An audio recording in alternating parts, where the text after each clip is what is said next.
Okay, hello everyone. So we are about creating a leaf, and for that what we do need is a plane. Drag it out and to edit mode, choose a material that fits, Shift F to see the actual resolution. Now this resolution is at this level is very small, so let us make a polymesh and Ctrl D a couple of times. So because the screen size is fairly small, so 66,000, let me check how a mask will be. Oh yeah, alright, okay, so that's okay. Now this is the plane, and I want to create a couple curves on this. So geometry, delete lower. I don't need to keep the lower resolution. This is just kind of a placeholder, and I base for the mask. So I'm in the front view, B and C, and where we are, curve tube. So BC9, and let me check the size of the brush. So we will create the leaves spine, and that's fairly thick. So delete this and resize the brush to make it a little bit smaller, and let me grab this out. Okay, so it's not bad. We definitely have to modify it. If the brush is slightly bigger than you want it at the end, that's not as big of an issue. But let me first create this basic spine here. Alright, so a little bit of a nicer stroke. Okay, now that is fine. So open up this shelf and close this brush and look for stroke. Stroke, drag and drop, and looking for the curve functions. And I want to make it a little bit longer, and locking the start is a good idea. So this is the starting idea. Now I'm able to lock it down, so if I want to make it a little bit curvy right at the beginning, I can do that. Something that's a good option is elastic, and when you have elastic on, you could just extend the brush slightly, and that is a nice little thing to add. Okay, so let me turn off elastic mode and go to curve modifiers. So this is the spine of our leaf, so we definitely have to taper it down. So curve fall off, and usually it's a reverted. So when I'm tapping on it, it's from head to toe, and so FH to flip it and tap it on again. And of course we don't want to make it that drastic, so it is thin, but it's not that thin. And if you want to change, or if you want to add a stem here, you can add that. Now if you don't want to keep this point, you can drag it out and that will erase, or you can pull it up and pull it back, and that way it will be a corner point. So let me just pull down and start it here, and now tap and check what we have. Okay, so still it's fairly thin at the top, but I think if I add some thickness, all right. No, that's fairly good as a leaf. Now here we go. We need to add another couple. So I will start a new one, but I want to keep a distance from here because the join methods right now, here it is. So right now it's right in a cross section. But if you start from here too close, you may end up with welding. We can adjust this weld tolerance.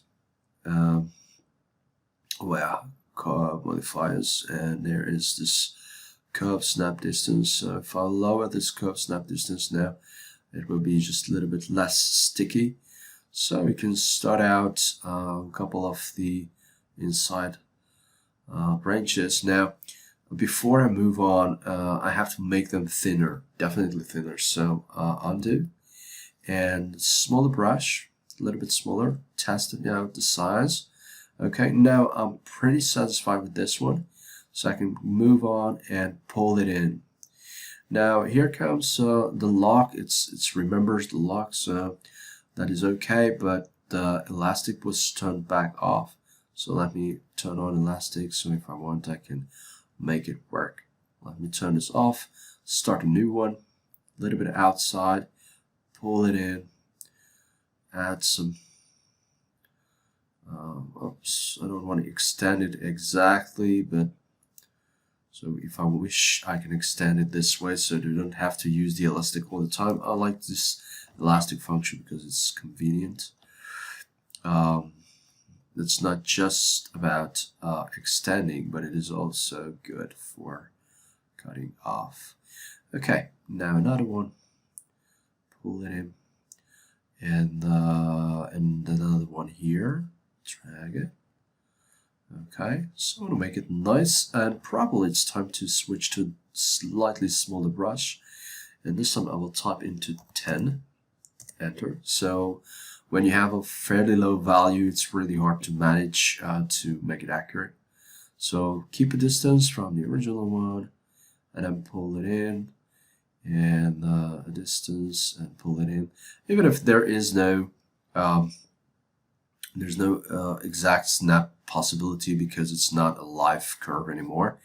It's a good idea to just drag slightly. So pull it out and then just pull it back in. Okay, the brush size is fairly big, so this is why everything is affected. One more here, one more tiny one here, and pull it in, and that's it.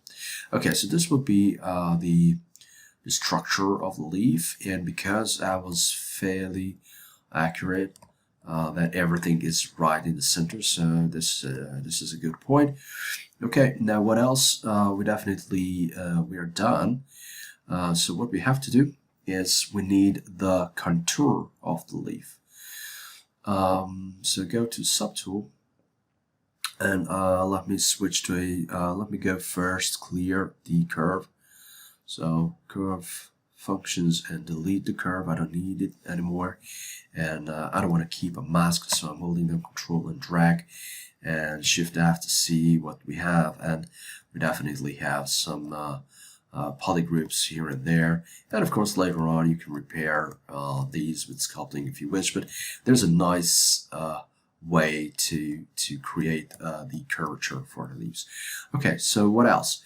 We need to separate these two, so let me Control Shift and tap on the model, and walking down and go to Split and Split Hidden.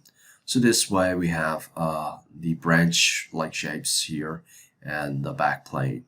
Now going back to the back plane, increase the brush size. Maybe I will switch to a simple standard brush, BST, just in case I don't want to create any curves accidentally, and holding the Control can help me a lot, and probably the focal shift can also help. So it's not that sharp, but we can sharpen it later on. Alright, so let me trace a leaf size here. Alright, somewhat. Let me do an overpaint, and I will cut back from the overpaint. Okay, so basic leaf size. Maybe this one is not, so I'm holding down Alt key. And if I wish I could make it that accurate, but well, there's slight overpaint, and probably here, yeah. So we have a kind of a steam, and sorry, Control and drag and paint back the shape. If you want to make it nicer, you can always do a lazy mouse. And of course, Control and Alt and tapping the model with sharpen.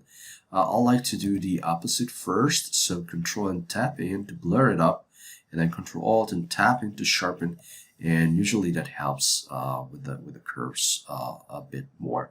Okay, so here's the area I want to keep, and let me press Shift Control W, and that can help me to create this. Or if you don't want to do that, the other option is go to Extract. You can use other options. You don't have to use Extract, but in this case, Extract is fairly good. The other solution in newer ZBrush is the dynamic subdivision thickness. So you can choose that one, but we want to create a temporary, not a temporary, we want to create a permanent solution. So let me go Extract and Extract, and as you see, doubles. So it is important you want to make sure that the thickness is growing on both directions, so this side or this side as well. Now, of course, it's too much, so it's 0.005, so it's a quarter. Okay, it became fairly thin. Right, now let me show that, and can you see nice transitions are there? Okay, so this is pretty nice, and then you can smooth out things, so it can really work. Now let me check the extract, and okay. Now the other point of using extract, it will generate polygon groups, which one is also a nice thing. Okay, so extract. Let me go and hit accept. And let me turn off the original element. Here's extract, control drag to remove the masking, and here's a leaf. Now, this leaf is fairly high resolution. So what I will do first is let me delete the original plane. I don't need this anymore. If you want, you can keep or save it as it is. Here's the model, and because we have polygon groups and everything in order, we don't really have to keep them separated, so all both of them visible, and top one is selected, so I can walk down and go to merge and merge down, and yes, okay. And we have no subdivision levels, so right now that's fairly important that we don't have subdivision levels yet. And this will be the next part. So this is the kind of a skeleton that I have, and I want to weld them by using dynamesh. So Ctrl Shift and D to duplicate. No, not exactly, because I'm in record, so just duplicate. And let me turn this off, and this will be extract 8. Let me rename it to dynamesh. I don't want to confuse this. So dynamesh model is selected, and here we go, geometry and dynamesh, but I'm not sure the resolution, but I guess this one, it will be a little bit low, so let me increase it to 562 or 22, 12. Sorry. Okay, zoom out, and now starting dynamesh, and if it's okay, it's good. If not, what is it? What it tells me? Okay, it's not enough as a resolution, so somewhat closer to 800 dynamesh. Okay, the polygon count is let me show this, is about 500,000, so it's still not that good. If you want to go higher, you can do it, but here the most important thing is that you don't want to have any holes or cuts or anything like that. And the purpose of using dynamesh is that you can actually smooth out things and still recalculate, and it is still, if you have high enough resolution, there's still no problem or going around. So here at this stage, you can create your shapes. You don't have to create everything as a final, but if you want to add some bigger veins to the leaf, you can do that actually. Okay, that's fairly nice. Now here comes the next part. We want to create a lower resolution mesh, because first we want to deform it. Second, we want to create a UV map because we want to paint it.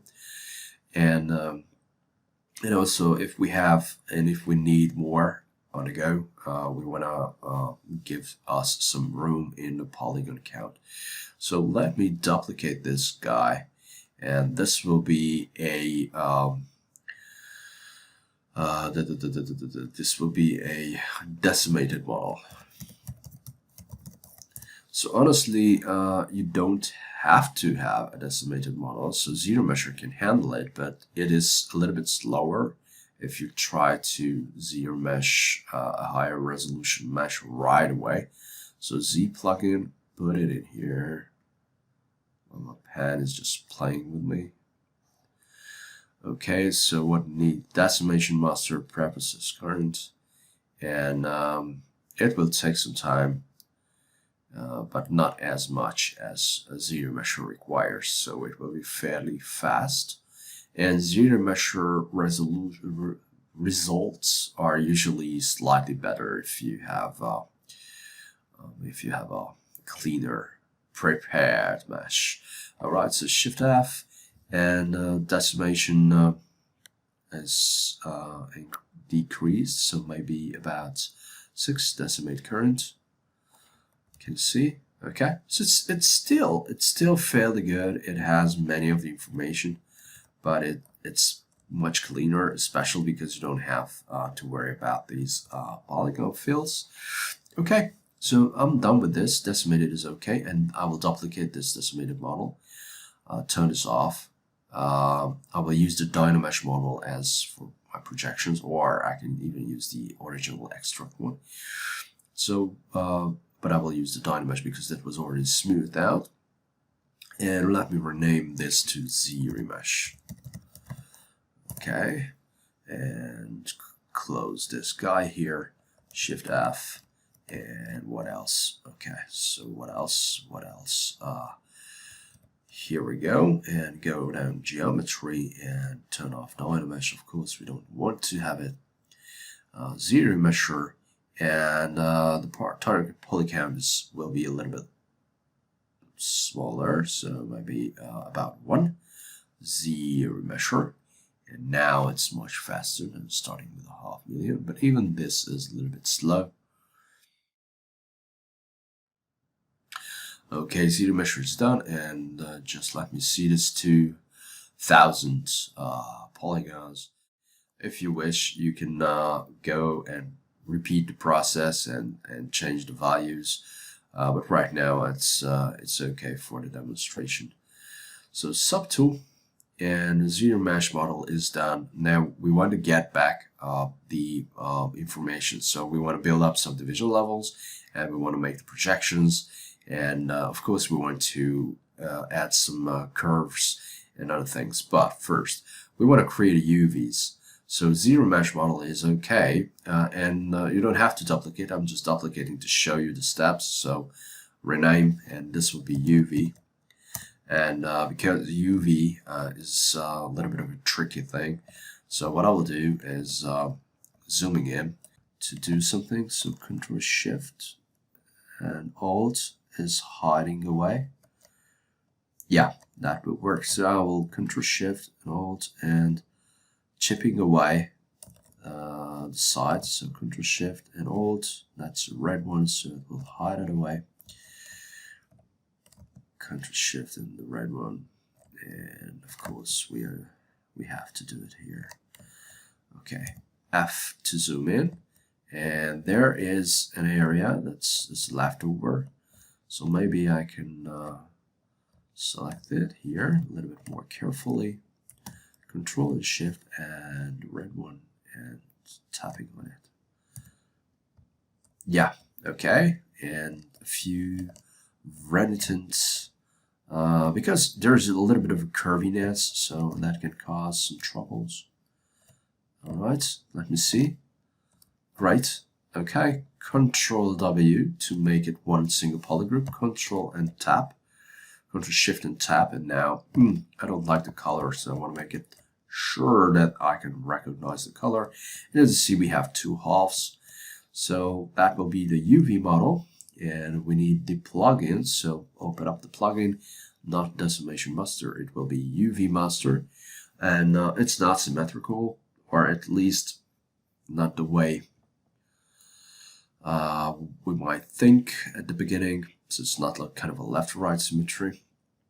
We want to keep polygroups, and yes, we want to interested in it. We want to work on a clone, just to avoid any issues. And now let me hit on UV map. So UV map will be calculated based on polygroups, and this is what happens. So if I'm going down and choose flatten, now here we go. This is it. So it's ready to roll. And going back up flatten, and we want to copy UVs. So copy the UVs, and because it was a separated model, we have to go back to the original, and UV 01 is selected, and let me paste UVs. So now we have this fully same thing, so we can unflatten, and we have the polygroups and everything. Okay, that makes it perfect. All right, so Shift F to see, and this is a fairly low resolution mesh. So what else? We need to do the projection now. So once we have the UV, we can go in and go to projection, where we are, projection, here we go, project. And where to project, we need a dynamesh model. This was the first original model. And I will start right away with the projectable. Colors is not important now, project all.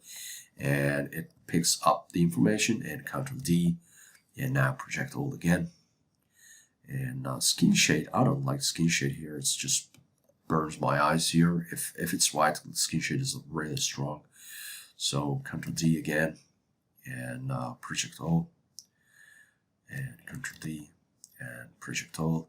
Okay, let me see. All right, now it started to slowing down how many points we have. Yeah, it's about over 100,000. So let me go and check what we have actually. So walk in and turn off dynamesh, Shift F. So this is the model, and we can still go one level up. So if you want to paint it accurately and want to go model a couple of things, so Ctrl D again, going back on dynamesh. Dynamesh was about 500,000, so we still have some room, and project all, and yes, it is slower this time, but it is done. Okay, so we have all the steps. We have our UV model, and for example, if we are working with a standard, yes, you can do the brush, painting, RGB, etc., and then you can export your map. And now let me start, and it's just a little bit soft focus shift, make it a little bit more pointy, and I can pull it out and maybe fade it here. And I can actually BPI, use the pinch brush to pinch it if I wish. Okay, so few things you can do, but other than that, it's absolutely up to you. So the standard brush, small size, and making few things. All right, now just okay. So let me go over this. And if you have an issue like this, what happens here is the backface mask is not turned off by default. So if you see any errors, it's worth to check these sides. And actually, you can model different things on the opposite side if you have backface mask turned on. I've just forgot to do this. By default, the brush is open here somewhere, and auto masking. And you can actually use mask by polygroups too, because we have front and back polygon groups. So that's an option here, but you can use the backface mask. So that way, if you start sculpting, it won't appear on the other side. So you can create different looks. All right, now here we go. What else? We want to walk down. So Shift D, Shift D, Shift D, and the story is the typical. I like to duplicate until I'm not complete with stuff. So duplicate and turn off this one, and this will be renamed for variation A. So it's up to you, but if you get lost and you want to restart something or create an alternate variation of a leaf, and you have to create a couple, you can speed up the process that way. All right, now one thing that we might want to consider, and that is a bend to give an arc, and that's with deformation is enough. Where we are S bend, but I guess the Z-axis is not the best one. But actually, you can do this too if you're interested, so you can bend on that direction. So let me try X, okay, and let me try now the Z-axis, okay, because I like this asymmetry, okay, and the V brush, a bigger size, and actually I can use a mask lasso, mask things just to make sure that I'm not accidentally moving something off So I can just pull this, create the arc shape I want, lifting up the edges. So that's what we want to do. And of course, if you wish, you can add some more masks here and there. And let me do the masking thing. Sorry, undo, and now pull this in.